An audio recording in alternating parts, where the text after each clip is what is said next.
నేను గౌరవనీయులు బట్టి గారితో ఒక సోషల్ కన్సర్న్ ఇష్యూ ఒకటి చెప్దాం అనుకుంటున్నా.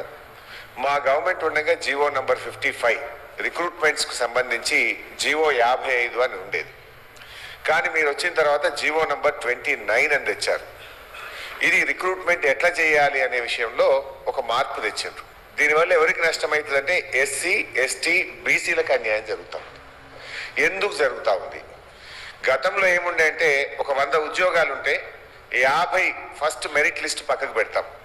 ఆ 50 పోయిన తర్వాత మిగతా 50లో ఎస్సీలకు 16%, ఎస్టీలకు 11%, బీసీలకు 25% ఆ పద్ధతిలో చేశాం. కానీ మీరు ఆ జీవో మార్చి జీవో నంబర్ 29 తేవడం వల్ల జరిగిన నష్టం ఏంటంటే మొదటి 50లో సపోజ్ ఒక 10 మంది ఎస్సీలు వచ్చింది అనుకోండి, ఆ 10 పెట్టి 6 తీసుకుంటున్నారు కింద. పాపం ఆయనకు మెరిట్లో వచ్చింది, ఆయన ఓపెన్ కాంపిటీషన్లో వదిలాల్సినటువంటి ఎస్సీని మీరు అక్కడ 10 మందిని లెక్కకు తీసుకోవడం వల్ల ఆ 6 ఎస్సీలను మాత్రమే తీసుకొని మీ 16 కోట అయిపోయింది అంటున్నారు. అంటే దీనివల్ల ఎవరికి నష్టం?